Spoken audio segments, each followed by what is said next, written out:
Hello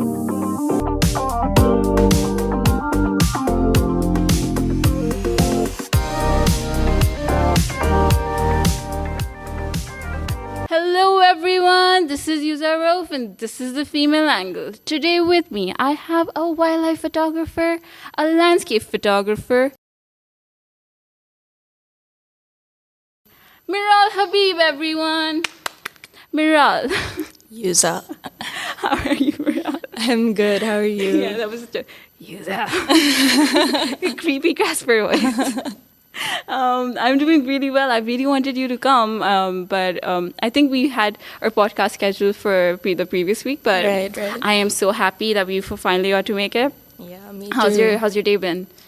My day just started like 10 minutes ago. Are you a coffee person or a chai person? I've become a coffee person ever Really? since I got a job. Yeah. Same, man. I started in A levels, and after that, the caffeine just hit me badly. So, Miraal, we will be talking about biodiversity and how. Let's start off with that. Yeah, why not? We'll talk about biodiversity and how the pandemic, because you work in this sector, right? And I wanted to talk to someone who directly interacts with nature, like we all do, but more closely and more consciously, about how exactly has the pandemic directly affected biodiversity. And for listeners who don't know what biodiversity is, can you please also explain what that is? Okay, so when you say biodiversity, you're kind of referring to a large variety of plants, animals, different things that make up a natural environment that usually. Yeah, that tends to happen. It's okay. So biodiversity is a large variety of plants, animals, etc., that together make up a living ecosystem. So biodiversity means that there's lots of different kinds. There's diversity. So in my personal experience, well, I mean, the pandemic uprooted my life as it did with most people. At the Definitely. time, I was just beginning my last year of uni. And I had to start filming my thesis because I was studying film. All right. So I had to do a final project, and I was just starting to film it at the time. And then, in about the span of a week, everything just changed, and they told us, go home if you can because the pandemic is beginning. So I got on a flight to Karachi. I came back. All of my plans for filming my thesis were just, out the window. So I came back to Karachi, and I had already been doing wildlife photography for a few years at that point, but I had no idea what I wanted to do for my thesis, and I just found myself sitting at home, not going anywhere, not doing anything. And I just, started spending a lot of time in my garden and on my terrace, and I've been bird watching for a few years. Interesting. I'm a very passionate bird watcher. And there's this tree in my backyard, which is actually a dead tree, but it's huge, and loads of different kinds of birds live there and visit there. So I decided that my whole thesis was going to be about bird life. So I was up every morning at 5 in the morning for 3 months. Oh, wow. 5 in the morning. I mean, You're one of the rare ones. I mean, I had nothing much else to do, so sometimes I was just still up at 5. Oh, wow. Yeah. So I would just be on my terrace with my camera and tripod and just observing these birds for so long, to the point where I became super acquainted with them. I knew where some of their nests were. I knew their timings. I knew when some of them had babies, where they were feeding them. Oh, my God. What they were feeding them. So all these different things, and I just was learning from observation. And so I filmed I think 14 or 15 different species for my thesis. The thesis in the end was a video installation, because we had the option to do either a film or an installation. So I did a 12-channel installation. It's hard to describe what it actually looked like when it was done, but it was it basically took place in this big tent, and I just had projections on all of the walls Oh, and the I get what you ceiling mean. I get what you mean now. Yeah. of like different birds. So on Oh, the ceiling I had beautiful, like man. yeah, on the ceiling I had like geels like circling, and then Oh. on the walls I had like all different kinds of bird species. I had some monitors as well, and then I designed a soundscape so it sounded like Yeah, my like, garden in Karachi. that's nice. But you said that you were observing and watching these birds for a while. Since you said you woke up at 5 for consistent, weeks or months, I think. I wanted to ask: was there any spiritual attachment to that species? Because human beings, what tends to happen is human beings are so egocentric, right? We think that we're on top of the food chain, and we're the only ones on the planet, so we can consume all we want, and we as human beings we tend to forget that like there are other species out there, and we can actually learn from them because the world is just as much as theirs as it is ours. So Yeah. can you talk about that? Yeah, definitely. I mean, I haven't thought about it directly as a spiritual connection, but now that you say it, I guess there's no other way to describe it. I have always felt like a special connection with animal life. Maybe it's because, you can just watch them and they don't get weirded out by you watching them like some humans might. I've always been like more of an observer in life, I feel Right. like, than a, active participant at times. Yeah. And so just, I don't know, hanging out with animals, being near them, observing them is just like very peaceful and like cathartic for me. And they just have such like, the instinctual kind of behavior just teaches you so much about. Yeah, that is not learned. Yeah. It's instinctual, and then you can distinguish, that okay, a lot of the behaviors that we have right now adopted, they're not that healthy maybe, and we could Right. probably go back to the basics and start from the basics. You know how people pick up on toxic traits? Yeah. I think animals can teach us, those are toxic traits and they're not ingrained or Right. instilled in our body. But you said you're an observer. So when I saw your profile right on Instagram and you followed me back, I was so happy because I was like, oh, this cool person's following me back. But I wanted to ask you, because we live in a pretty conservative society, right? And being a wildlife photographer, a landscape photographer, and making nature documentaries isn't a stereotypical field to go in. So, A, how did you convince your family that you want to pursue this? B, which is more important, how did you find out that this is what you want to do with your life? So like I said, have always been interested in, very passionate about animals in general. But I never, for probably many of the reasons that you just said, like never really thought about making that into a career or anything like that. Right before I went to uni, I had also started becoming very interested in film and particularly documentary film. So I ended up going to school for that. But, almost as soon as I got to school, just like little things were dragging me in this direction. So, there was no like zoology major or anything at my school. I wish there had been, but there wasn't. So I was volunteering at this farm sanctuary nearby, where they just had like rescued farm animals that were just, at this like little ranch in the middle Sounds of like heaven, man. in the middle of upstate New York, and I would just go hang out like with the animals, do some like random chores, cleaning up barns and stuff. Yes.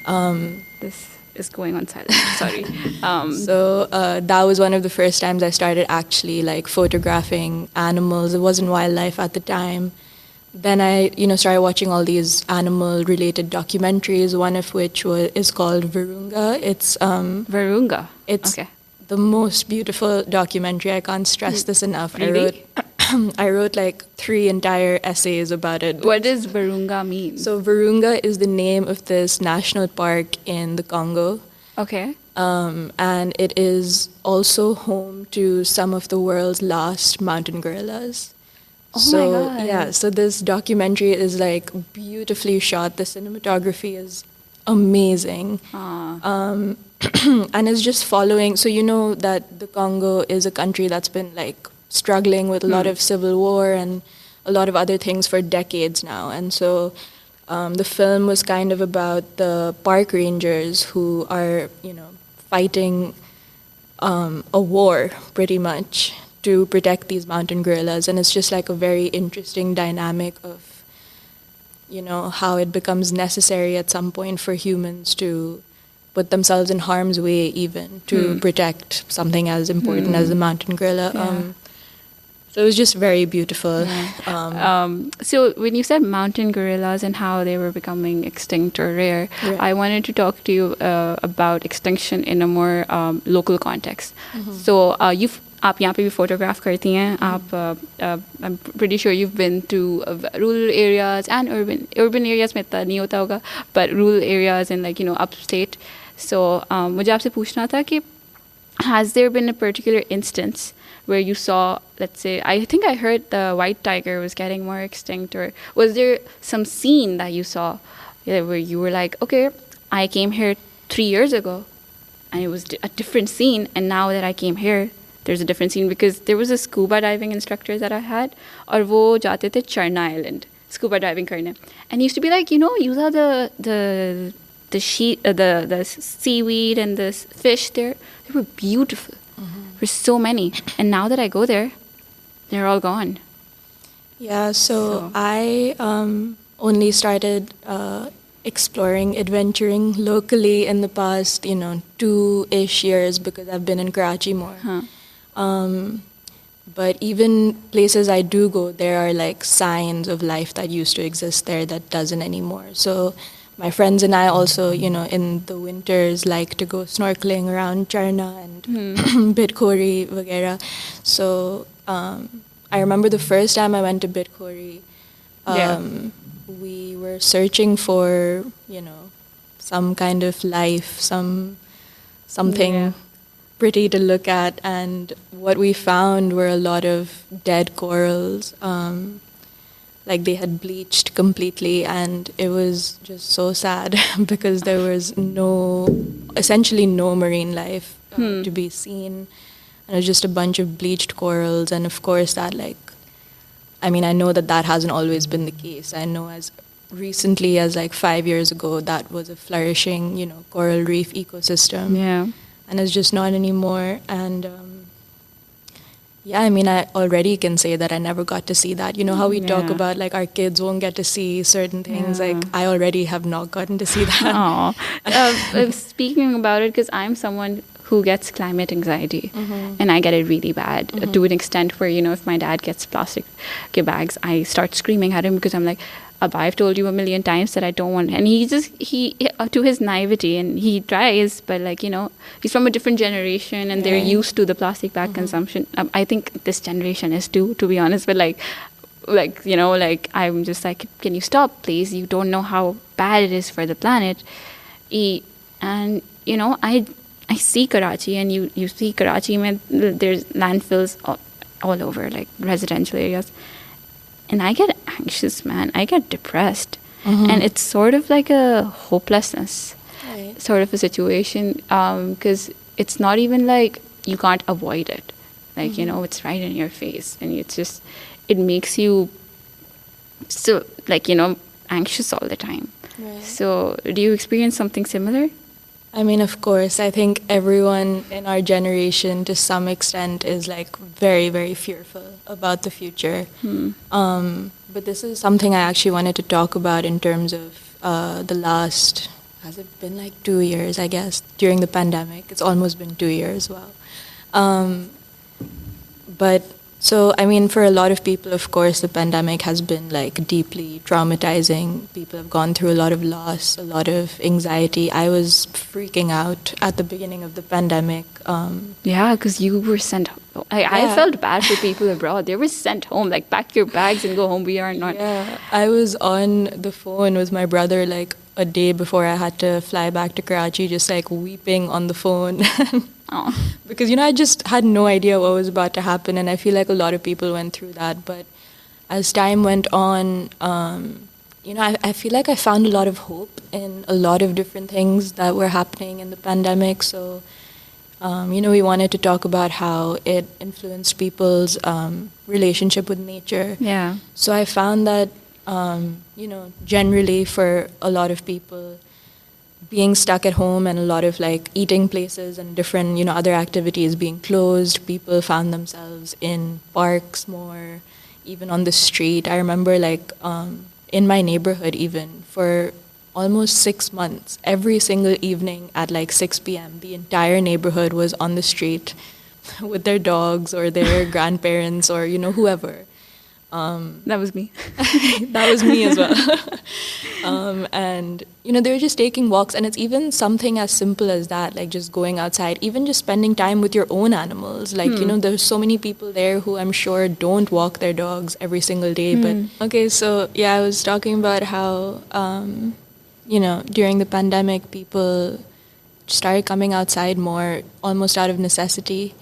And then you started seeing these like strange news articles that were like surfacing where, like I remember one very popular one was that dolphins and swans had returned to the canals in Venice because of, lockdown. And that wasn't true, disclaimer. That didn't happen. But what did happen, and the reason I think why all these rumors started coming up was that the environment was getting more peaceful. It was getting cleaner. I saw these bunch of posts on Instagram where there was lockdown and swans were walking, penguins were walking on the street.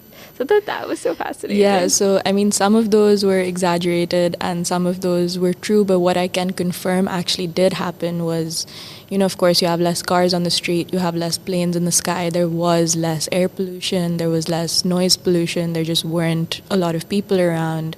There weren't as many boats in the ocean, so the water was clearer as well. So I think what was happening in Venice was that people were just seeing marine life that has always lived in those canals, but they were seeing it for the first time because the water was so clear. And so, there were these little things. And when people started sharing these, like, insane stories of, like, there was another one where there was a picture of, like, 2 elephants passed out in a field, and the caption was that, this is a rural area in China, and these elephants, like, wandered into, like, a vineyard and obviously like got drunk off of grapes. But that just showed me that people want to have this hope, that our people want to reconnect with nature. Exactly, man. they like, want to, and they want to believe that our natural world is like bouncing back, and all of these especially in this hyper technological era where everyone's like distracted with the internet or technology. I feel like we're slowly losing hope and that connection with the with nature, and we need to rebuild it because nature is like really important. And I'm saying really important as I have my phone next to me. So like this interest that people showed in wanting to believe that better things are coming because of the pandemic. Like, my first thought was, how do I capitalize on this? Like, how do I use this opportunity to, bring people over to my side?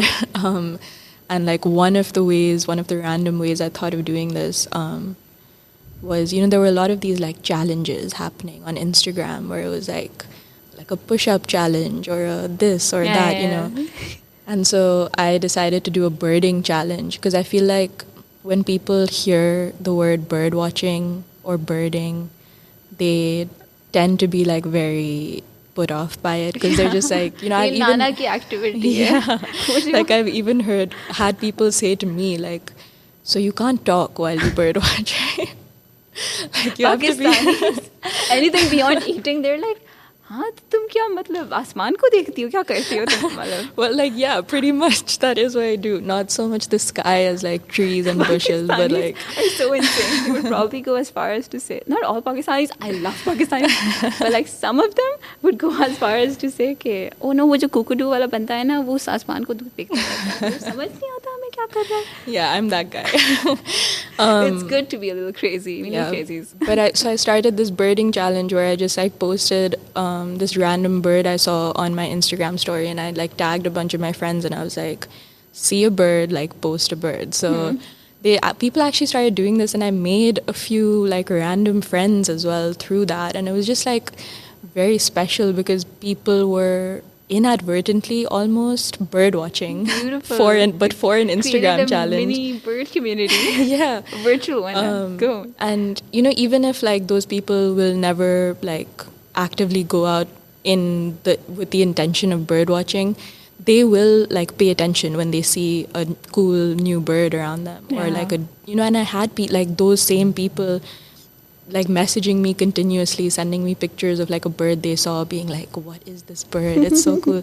And it's like, I think that it's something anyone could be interested in. It's just like that mental block where it's like, Yeah, I don't think I know anyone who hates birds or like animals in general. People Yeah. generally like spending time with animals. It's just the opportunities right, are slowly diminishing because they're so distracted by everyday life. there's too many alternatives of other things to yeah, do. because like human beings, I don't feel like we're innately bad creatures. It's just Yeah. that we need to start, thinking out priorities. Right. And when I say human beings are not innately bad creatures, what do you say about teenagers in our age? Because, we have access.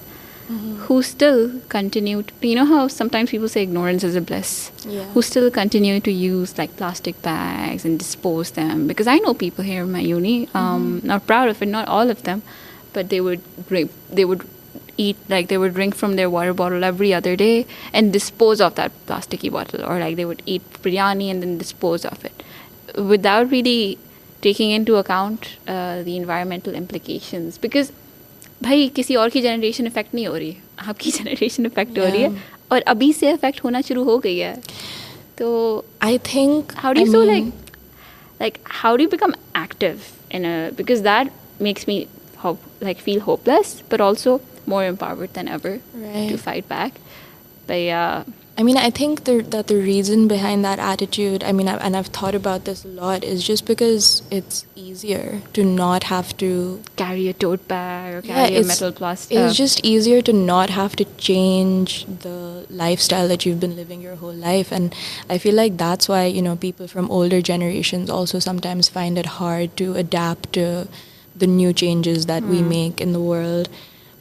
Just because it's hard to change like behavior patterns that you've been taught and accustomed to for so many years. Like for some people it's for decades. Yeah, because we grew up in a manufacturing factory industry, just where we got chips in like a plastic wrap. We didn't grow up in the like Coca-Cola with glass bottles. I used to drink Coke out of a plastic theli with a straw. Oh, you're from the same. We're almost the same age, so I know. I know. Oh, did you get those candy floss with the Pakistani rupee? Oh hell on yeah. it? Yeah. Oh, memories. But another important point that I wanted to touch up on is, while I'm talking about Pakistan, I just want to say how the climate crisis is also racist. The waters can be racist, right. and we don't talk about this. But if you look at first world countries, they have the enormous amount of wealth. Pakistan is still like a developing country. I don't say third world because that's a derogatory term, but it's still a developing country. First world countries have the power to fix it. But what they tend to do is they make Zara ki factory yahan pe. So they dispose all the factory and all the landfill material here. And then the onus falls on us. It's not like our local factories aren't to blame for the crisis, but majority of them, Bangladesh में चले जाएंगे, India में चले जाएंगी वो factories. और फिर ये होता है कि usually urban upper middle class like defense वगैरह में the water quality is going to be better than in Liari or in Makhrani ka coast area, where because some minister will come around and be like, okay, I'll plant more trees, but the trees that'll be planted is going to be in the same healthy area rather than the area that's already suffering, rather than the area that's in landfills, rather than people who've been drinking lead water, people who've been contaminated with so many of these, chemicals. Yeah, so I think internationally the unfortunate situation is that the people who happen to contribute to the climate crisis the least are and will be the most disproportionately affected by it.